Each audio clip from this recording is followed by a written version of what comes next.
Hello, welcome to or back to my channel. If you've been here before, thank you for stopping by one more time. If you're new, thank you for stopping and clicking and watching. My name is Angel, and today I'm going to discuss or talk about my ancestral practice. Now, I'm going to start with a bit of a disclaimer and say that I'm in no way, shape or form any kind of expert on this subject. This is just my personal practice. These are my experiences and my thoughts and my feelings on my ancestral practice, which I thought might be interesting for somebody possibly wanted to start their own, or maybe you've already got your own ancestral practice and you just wanted to hear what I do. I don't know. Anywho, I'm also going to say that this is possibly part one, maybe like two parts of my ancestral practice. There's quite a lot to say, I feel, so I want to take the time to say what I think may be helpful to be heard. Does that make sense? I feel like I'm babbling. Let's dive straight in, and we're going to dive straight in. I'm going to dive straight in by saying that if you haven't seen any of my videos before, I started my spiritual practice in 2020, and my beginner witch practice obviously in 2020 as well, and it was kind of a healing journey that led me to those practices, to those paths. And obviously, I was, working with my healing journey, and whilst working with that, I was obviously working with tarot and with oracle as well, and I was working with soul cards one day, and I wanted to, know the next step of my healing journey, how I could, move on with my healing journey, and I pulled this card. And obviously, I had my journaler and I was journaling about it. And this totally, gave me an ancestral vibe with this person sitting on the stump of a tree and these roots going really deep into the ground. And I hadn't even thought about an ancestral practice before I saw this picture. And this kind of sparked the interest and kind of planted the seed for me for an ancestral practice. I also pulled this card at the same time. So this was totally like, I need to, go into my roots, or, go to, maybe go into my history and my ancestral lineage and see maybe where that needs to be healed as well. So that's where my ancestral practice started from. I'm going to also say that before I started my ancestral practice, I didn't know anything about my ancestors particularly. I didn't know anything about my father's side. I first met my father when I was 16. And I grew up with my mum and my two sisters. Now, my nana passed away when I was 7, and my uncle passed away when I was 4, and my other uncle is estranged from the family, or we kind of lost contact with him. So we are very, very, very, small, close, or not close-knit, but very small family. So I didn't particularly know anything about my mum's ancestors either, my mum's side of the family. So I kind of went into this blind, not knowing anything really, particularly very much. Anyway, so that being said, I decided to start with this book, which is Honouring Your Ancestors, A Guide to Ancestral Veneration. This was a really, really great book. I would totally recommend this to anybody that's, chewing over the idea of starting an ancestral practice. Just to give you an idea, I'm just going to show you the contents page here. So we've got Who Are the Ancestors, Healing Ancestral Trauma, Building Your Ancestor Altar, Making Offerings to Your Ancestors, Praying to and for Your Ancestors, Spiritual Hygiene, Mediumship is for Everyone, Herbal Allies for Ancestor Veneration, Calling on Ancestral Power, and you've got a selection of spells, and Remembering the Future. Now, this was a really good book to kind of, cut my teeth on. I would definitely recommend this if you're thinking of starting an ancestral practice. The next book that I jumped in with is the Ancestral Tarot, Uncover Your Past and Chart Your Future. So this book, I could not, recommend this book more if you are thinking of starting an ancestral practice. As it mentions, Ancestral Tarot, you do need a tarot deck or an oracle deck really to work through this book. But it was just so good. I was really impressed with this book. At the same time I bought this book, I feel that I had just purchased the Tarot of Mystical Moments. And I hadn't bought this deck with any plan in mind. This was just a, you know, oh, I really like this deck, and I'm gonna, you know, I'm gonna purchase it. And when I looked through the cards, it just totally spoke to me intuitively for ancestral work, which is, you know, why I kind of, yeah, decided on this deck. There was obviously other decks I could have chosen, but this one totally spoke to me for ancestral work. Now, this card on top here, this was one of the cards that I drew when I was working with the book, that I drew first. Now, this deck totally taught me how to, or made me appreciate how to read tarot intuitively, and not just go with the, you know, the RWS meanings, or maybe, you know, stick to the rigid meanings almost. I felt that's how I was kind of learning and how I was reading before I got my hands on this deck. This deck I barely use the guidebook for, I have to say. It's totally an intuitive deck. And I think I mentioned that my nana passed away when I was 7 years old. And when I pulled this card, this totally spoke to me of my nana. Now, this is going to sound really terrible to say, but I wouldn't say I was particularly close to my nana. That sounds really awful to say, that's terrible to say, but, you know, as an adult, I haven't really thought about my nana. That sounds so terrible to say. I feel terrible saying it, honestly. Anyway, so, you know, it wasn't that my nana was in my mind when I was pulling this card, or that she was an ancestor that I was thinking of, you know, making contact with. It was my ancestors generally. I felt, looking at my healing path, I kind of started noticing, and especially when I started looking into ancestral work, I started noticing reoccurring patterns within my family, which I felt needed healing. Yeah, so I wasn't, you know, looking to specifically make contact with an ancestor, but when I pulled this card, this totally reminded my nana, and I will tell you why. My nana, she used to collect really beautiful china dolls, very large dolls, and she had very, very many of them. They were all kept in glass cases. You know, it wasn't anything to be played with or touched. They were just, you know, just to be looked at and appreciated. And you know, these china dolls had amazing dresses and beautiful hair and beautiful faces. They were absolutely amazing. And one of the dolls that she had, and I feel she had another as well, was from Gone with the Wind, and was Scarlett O'Hara. And one of the Scarlett O'Hara dolls, I am 99% sure on that she had a red velvet dress, and she had this beautiful dark hair.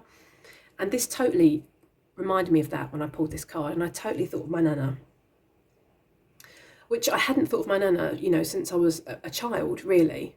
And I definitely hadn't thought of her doll collection, you know, for at least 30 years, if not more. So it wasn't anything that was in my mind when I pulled the cards. Anyway, so I really wanted validation and confirmation on that. Obviously, you know, was my mind just playing tricks on me that, you know, I was remembering incorrectly, and that my nana didn't have these dolls, but I was, you know, totally sure that she did. And I really wanted to speak to my sister about it, but none of my family know that I'm on a beginner witch path. None of my family know that I'm on a woo-woo path. I hate that expression, but I'm going to say woo-woo. And nobody knows I use tarot or oracle cards, really. So I couldn't just, you know, phone my sister and say to her, hello, do you remember our nana? And do you remember if she had a doll which was from, you know, Gone with the Wind, that had a velvet red dress? You know, it was just so random. But I kind of had to bite the bullet, and I had to decide, you know, do I want to know? Do I want confirmation? Do I want to bring somebody else on board with this? Or do I just want to, you know, be, you know, poking around in the dark by myself? So I decided to bite the bullet, and I spoke to my sister about it. And she's a Capricorn, so she's really practical. She's really down to earth. She's got her feet on the ground, you know. And I was thinking, this is just so not going to go down well. And I'm going to talk about this woo-woo stuff, and she's going to think I'm, you know, just crazy. Anyway, so I mentioned the whole thing to her, and I went, you know, all in it to win it. And she was totally on board with it. She was like, oh, I totally believe in all this stuff. I'm really interested. I want to know as well. You know, how can I help you? What can I do? You know, can I do any research for you? And she was like totally in it to win it, which totally blew me away. That was not the, you know, that was not the reaction I was looking for at all. Anyway, that was a long story. She doesn't remember the dolls, but you know, that's not so surprising. She was 18 when my nana passed away, you know, and I was, you know, only 7. So I was a child. Obviously, you know, they would, you know, appeal to me more than they would appeal to her. So she didn't remember this at all. However, she did mention that Nana came through to her when she went and saw a medium when she was 19, 20, somewhere around there. And our Nana had come through to her, and she'd never told me that, and that was really interesting. Anyway, that's also another part of the story. Anyway, so this card obviously has got a really great meaning to me. Unfortunately, I never found out about my Nana's dolls, but I am 99.9% sure that there was a doll that was, you know, from Gone with the Wind collection that she had with this red dress. And either way, you know, this totally gave me, you know, brought my Nana to the forefront of my mind. Anyway, moving along. So there are very many cards in this deck that really are important to me and that have a very special meaning. So yeah, after I did my first reading with this deck, the Mystical Tarot of Mystical Moments, I pulled this card from the Soul cards as like a roundup of the reading, and I felt this was a really beautiful message. I felt this was, you know, this was, you know, for me totally about my ancestors meeting me halfway and helping me with this healing journey. So this was a really, really important card to me as well. Yeah, there are several other soul cards that have come up in other readings that I've also you know, used from this book, and these have also really, really important meanings to me. And I'm gonna explain what I did with these cards a little bit later on. So we'll come back to those in just a wee moment. Yeah, let's just move this book out of the way. So, you know, I continued working through the book, and you know, I've also obviously worked through the book, finished the book, and you know, I was really, really impressed with it. And obviously, you know, through the time I was working through the book, I was also doing my own readings with my ancestors and, you know, having a conversation with them. And I wanted to know, you know, obviously how many guides I have, how many ancestor guides I have, and if I have any ancestor guides, which I pulled this card. Now, as I mentioned, I read these intuitively. I don't stick to the Rider-Waite-Smith meanings. So for me, you know, this totally gave me, you know, the number 5, that, you know, I have 5 guides. You know, you've got 5 chess pieces on this board. And then this card also kept turning up a lot in my readings with my ancestors. And initially I read it, you know, very Rider-Waite-Smith. And then I believe I was talking to my sister on the phone about these cards, and I actually had these cards in front of me while I was talking to her. And I was talking to her about, you know, pulling this card with the 5 guides. And it suddenly occurred to me that there were 5 lit windows behind this figure here as well. And, you know, I totally felt like this when I first started working with my ancestors. I felt like an empty shell, to be quite honest. And so it totally struck me, you know, that there's also these 5 windows behind this figure. I'm going to insert also another picture, another card from the soul cards that I drew, also in connection with how many ancestor guides I have, which I'm going to insert now. And this is another card that's really, really important to me now. It's got a real meaning, a real special meaning to me. So 5, you know, was suddenly became really important. I felt that, you know, they were possibly, or it could just be coincidence, possibly, who knows. But for me, 5 became quite important with the ancestor guides that I had. Yeah. Speaking about, you know, coincidences, when I spoke to my sister on the phone, initially, first of all, when I first spoke to her about this card, which reminded me of my Nana, I was kind of telling her about other synchronicities that happened during my card readings, and, you know, things that happened. And I was trying to talk myself off the ledge almost, and trying to talk things away that, you know, oh, you know, it could be this, but it's probably not. I'm probably just reading it incorrectly. And, you know, I got to the point where I was trying to, you know, I was saying to her, you know, oh, you know, I pulled this card, which could mean this, But it might just not mean that. It could just be a total coincidence. And my sister said to me, yeah, you're right, all these things could just be coincidences. But what if they're not? And I was like, oh yeah, but what if they're not? So that kind of, I kind of think about that conversation very often in my practice when I think, when synchronicities happen. And I'm not just talking about, I'm not just talking about, seeing a crow in the garden and thinking, Hecate's, trying to contact me or something like that. I'm talking about, synchronicities that keep happening and things that keep, popping up into your mind and keep appearing to you.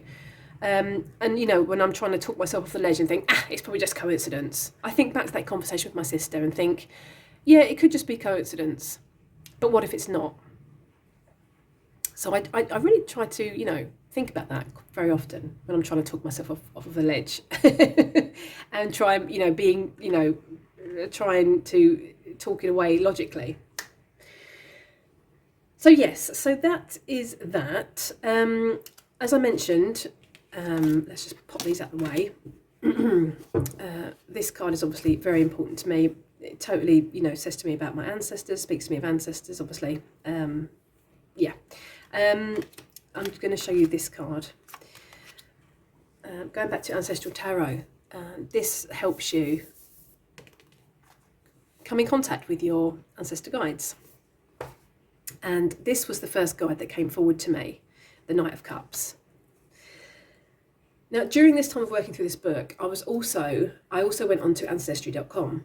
Now, as I mentioned, I didn't know anything about my ancestors whatsoever. I knew my mum's name, my dad's name, and my sister's names, basically. And through that, I was able to build this tree that just grew and grew and grew and grew and grew.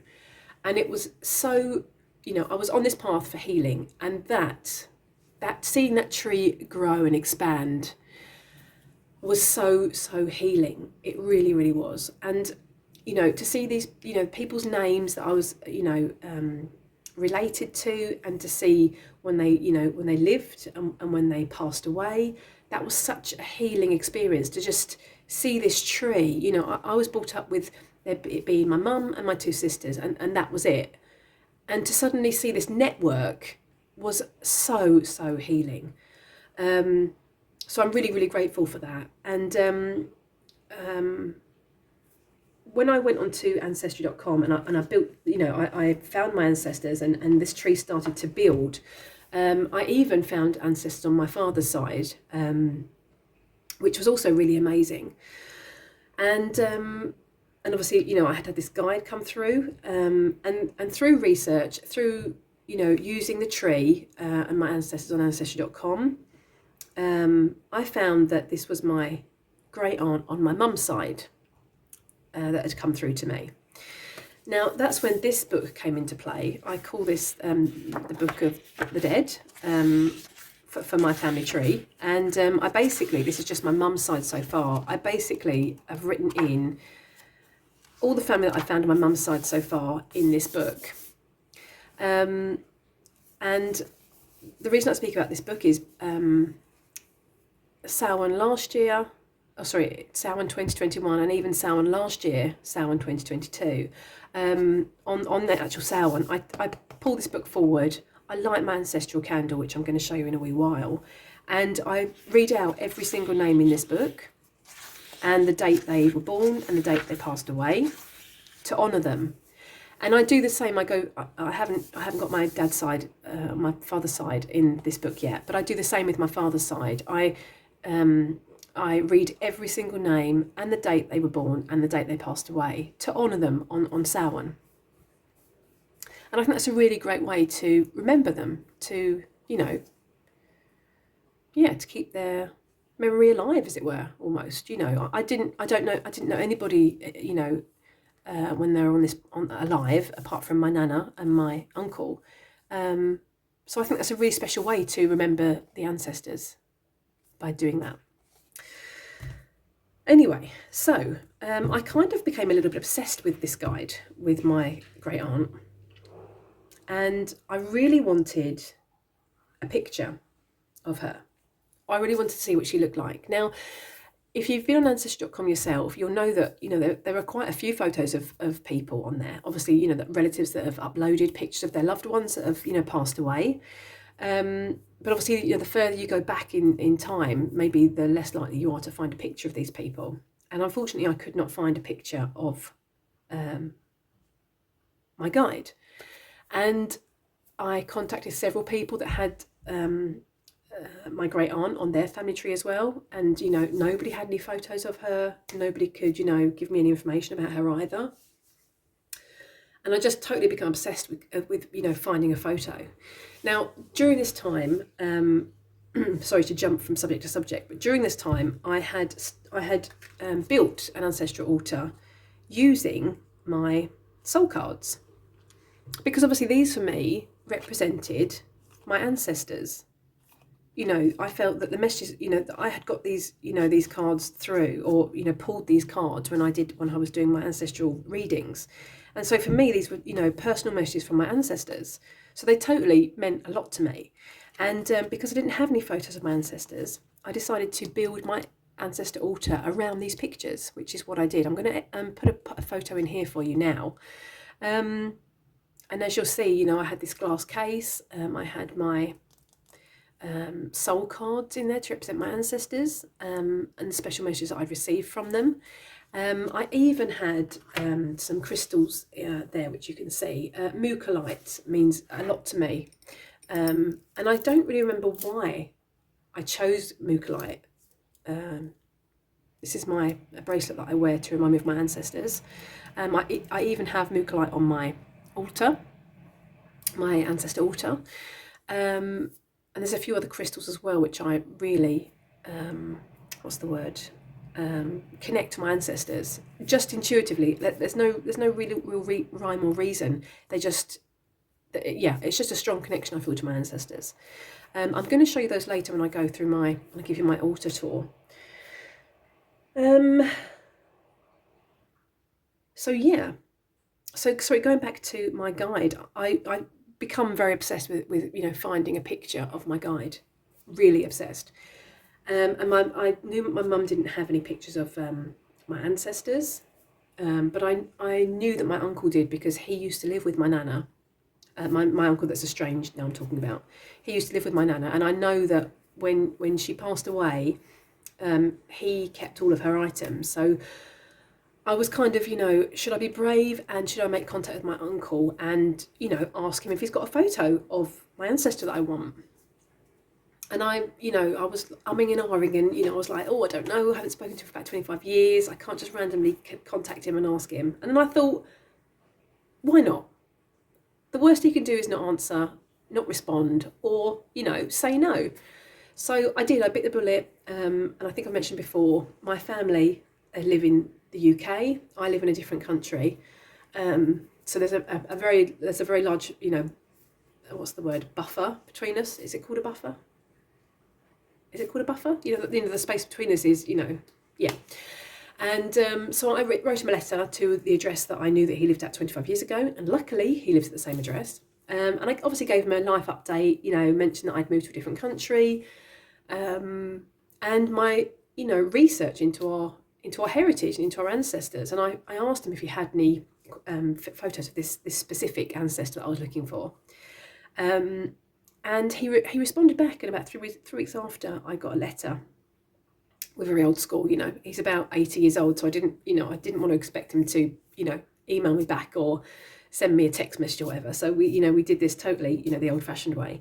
And he wrote he was really happy to hear from me, and he was, you know, happy to hear that life was going really well, and he'd be more than happy to send me some pictures of the ancestors that he had. And he also had some pictures of me as a baby, you know, if I wanted those. So we kind of, communicated back and forth a little bit. And then he sent me 6 kilogram worth of photos. A big parcel turned up about 5 or 6 weeks after the initial first letter. And he'd sent me about 5 photo albums with, you know, I wouldn't even want to guess how many photographs were in these albums. And I got the box home, obviously, and I sat down and I spent the whole evening just looking page to page through the photographs. Now, I was totally expecting him just to send 1 or 2 pictures, and I'm so grateful that he sent me all the photos that he sent me. And when I sat there and I looked through the photo albums and saw all these people's faces, you know, of relatives that I am, you know, I share DNA with, and, you know, that are part of my heritage, it, just looking at the photographs, healed something, a hole in me, which I never admitted to myself that I had. You know, I'd grown up, you know, obviously I know that my parents have parents and their parents have parents, but to actually see faces of people that you are related to, that was just such a healing experience for me. And I'm so grateful for being able to experience that, and to, you know, yeah, being able to, yeah, I can't think of a better word, but experience it. It was just so amazing, so healing. So when I received my photos, I removed my my soul cards from my ancestor altar, and I redid my ancestor altar with photos. Now, unfortunately, I never found, or I don't believe I found, a picture of my guide so far. I do have one picture which I'm going to show you here. Now, what I didn't mention was when my uncle sent the pictures over to me in the parcel, he had gone through and he had written little post-it notes on the back of all the pictures to tell me who people were, which was also so kind, because obviously I would never have known who these people were otherwise. Now, this picture I received with the albums, and he didn't know who these people were in the pictures. However, from Ancestry.com, I know 2 of these people in this picture, which makes me think that the rest of the people in this family are obviously related to these 2 people.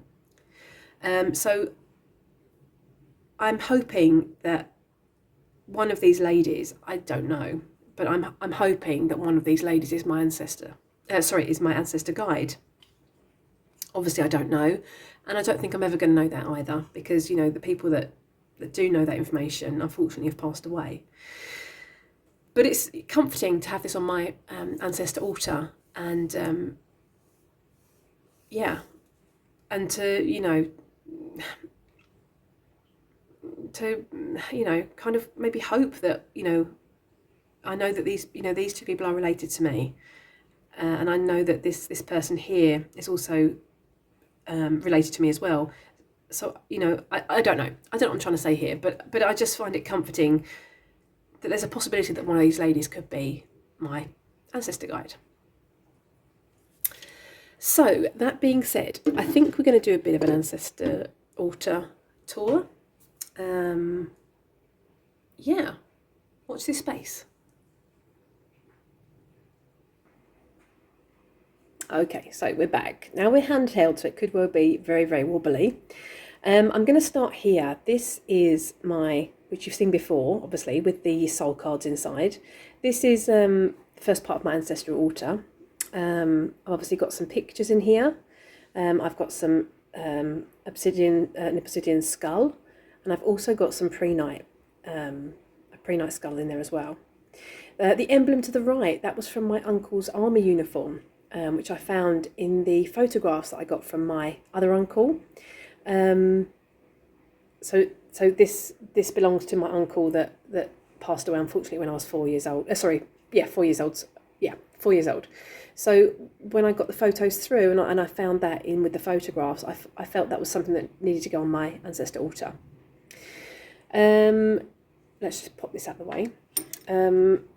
Here, this is my charging station for my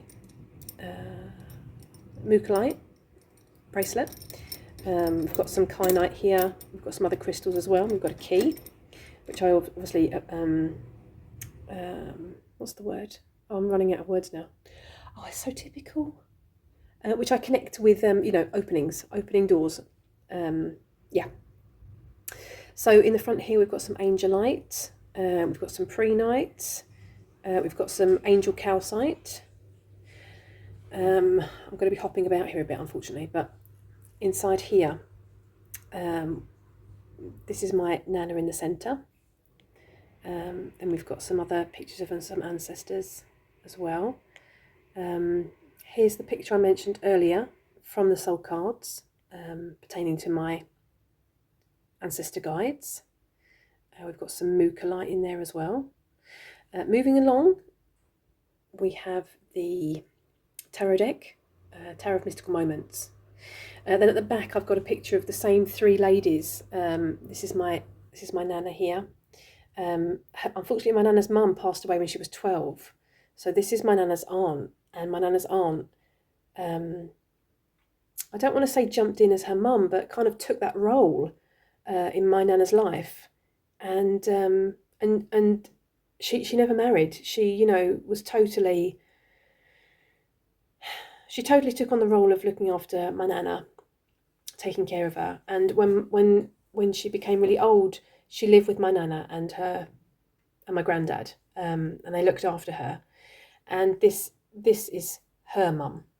So this is my Nana's grandma. Does that make sense? I feel like I'm babbling. Yeah, so I really, really like this photo. I really, really like this photo. And those are the three ladies that appear in my cabinet there. Terrible, terrible camera work. No points for camera work.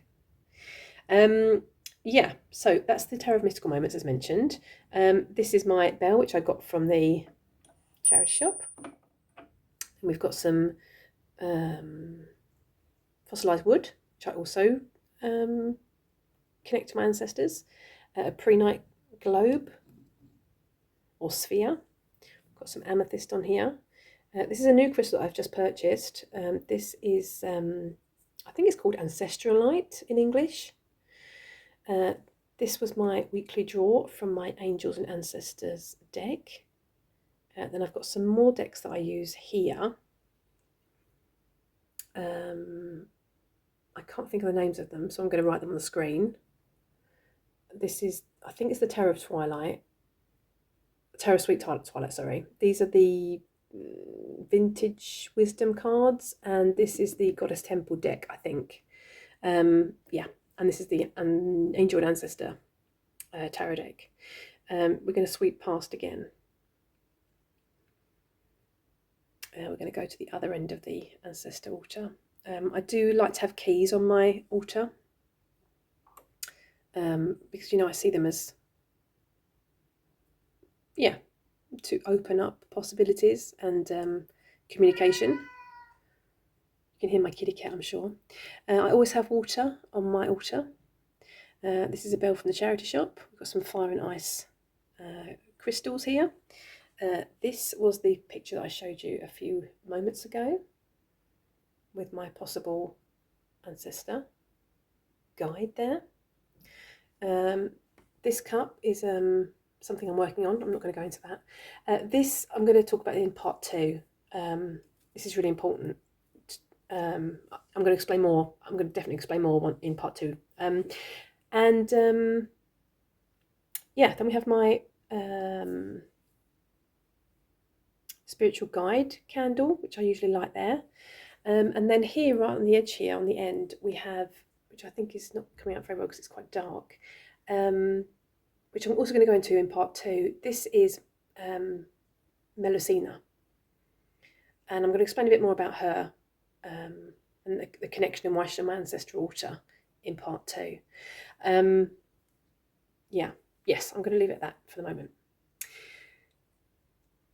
Yeah, I'm going to give a final sweep of the ancestral altar. I change out my water daily.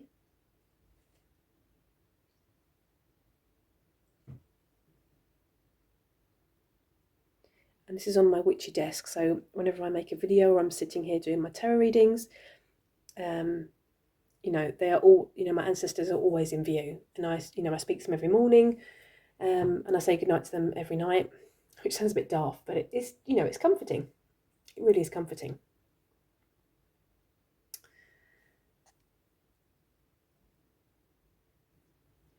Okay, so we're back again. This is my card reading that I also got this week, the She-Wolf, Unleash the Wild Within, which is totally appropriate because I'm, you know, still working with my Wild Woman practice. So that's totally appropriate, as was this one actually. Hunter. Notice the antlers and the horns. Track down your fears and desires. Totally fantastic. Anyway, yeah, I'm going to say that, I'm going to wrap it up there just for this today's, or the part 1, should I say. Part 2 is coming very, very soon. I'm going to, go into a bit more detail of the experience I've had with my, working with my ancestors. And, a bit more about, Melusina and, yeah, and just, generally how I work with my ancestors and what I feel it's given me. And, just going back to the whole conversation I had with my sister when she said to me, yes, it could be a coincidence, but what if it's not? Either way, this journey with my ancestors has been such a healing journey for me. Seeing my ancestors on Ancestry.com, seeing them in that family tree, totally growing, and seeing the names of people that are related to me, and even seeing the photographs, putting names to faces or faces to names, that was also a really, really important healing moment in my journey, I felt. So, even if it is all just synchronicities and coincidence, it doesn't matter. It doesn't matter, because it's already given me so much. This journey that I'm on has already, meant so much to me. So, yeah, I'm going to leave it there, I think.